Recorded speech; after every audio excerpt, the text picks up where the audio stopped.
Saul. Channeled through John Smallman. August-28, 2015. Saul.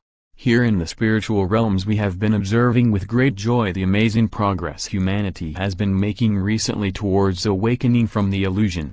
Yes, you truly are making wonderful progress. Vast numbers are now holding the intent to be loving in every moment and to release all aspects of themselves that are not in harmony or in alignment with love. Doing that is enormously powerful, and it is having a tremendous effect all across the world. If you could see what you light holders and light workers are achieving, you would be absolutely amazed. Keep on doing what you are doing because it is an essential part of the awakening process, and also because it is so very effective. You are greatly honored for the great work you are doing. Most of you do not experience much of anything in the way of positive feedback for your efforts, but I assure you that what you are doing is changing the world. You are the collective, and the collective has decided to awaken from the nightmare, the illusion, and that awakening is happening right now, in this eternal now moment. For an enormous number of you this is being made apparent by the fact that your shadow side, the part of you in which you hide or deny aspects of yourselves that you judge bad, shameful, evil, or just generally unacceptable, are, as it were, blasting themselves into your awareness, causing you shock and dismay. This stuff has to be acknowledged because it is part of who you are as humans, and for you to awaken every aspect of yourselves has to be accepted and lovingly integrated. When you do this, all that is not in alignment with love will just fall away because it is unreal. Nevertheless, you do ask yourselves, often quite fearfully, if I am continually making and holding the intent to be loving in every situation, and if I am meditating, praying regularly, and visiting my holy inner sanctuary daily, how can I be having these terrible and often murderous thoughts?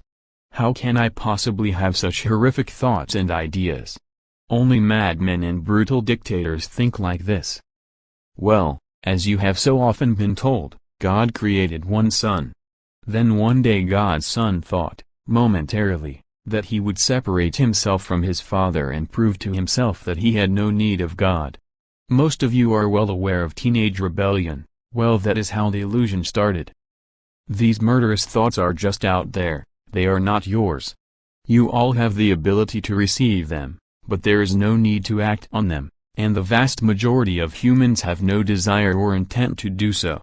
However, because every human race and culture has rules of behavior, has no-go areas within themselves where they refuse to look, where they are in denial, there is a lot of buried treasure.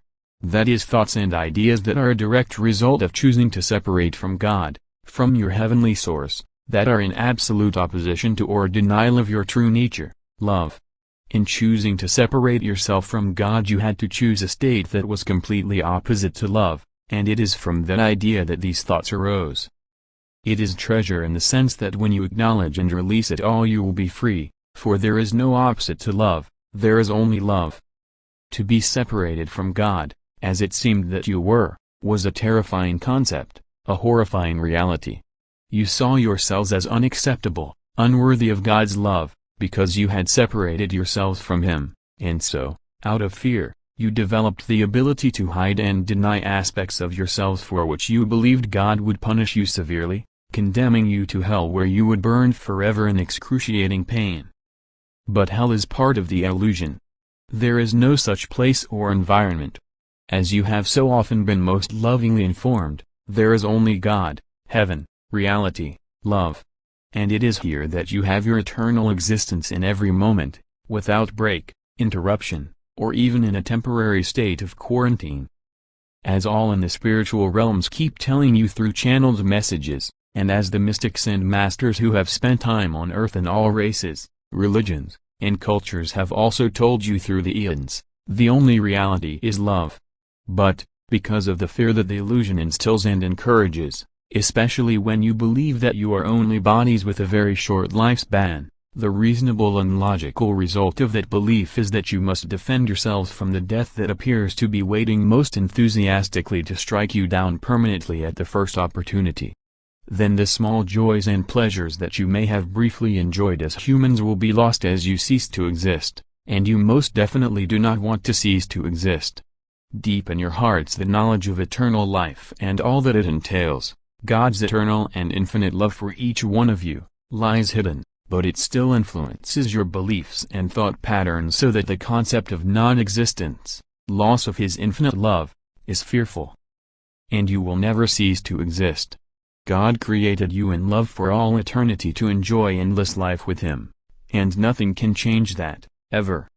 Death is but the laying down of the vehicle that enables you to experience life within the illusion as a human, but in truth it is unreal, despite the intense sense of reality with which it presents you, especially when your bodies are in pain or are suffering. Within the illusion, fear is a strong motivator of highly irrational and dangerous behavior as fearful humans attempt to secure for themselves, their families, their loved ones, their tribes, and their nations a safe environment in which to live their human lives. Most believe that with luck and with the help of modern science that war, pestilence, disease, and death can be eradicated, often by exterminating those whom they believe are a constant threat to their existence, their imagined enemies. How can you possibly have enemies when all are one? Spelt out clearly like that, it is quite obvious that that concept is insane, and modern spiritual psychology would agree.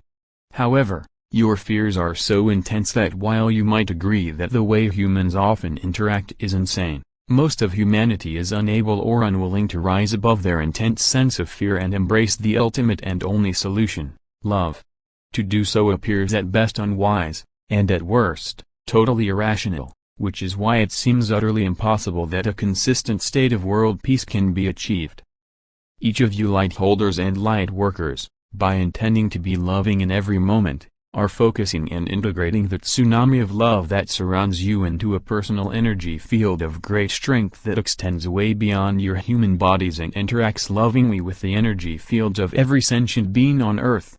You are helping to awaken the love latent within all humans without exception, very often unseen and unacknowledged, and it is love that is leading them forwards towards their own inevitable awakening, and from there you will move into a state of worldwide peace and harmony as all cooperate as one for the good of all, and poverty and disease are eradicated, permanently.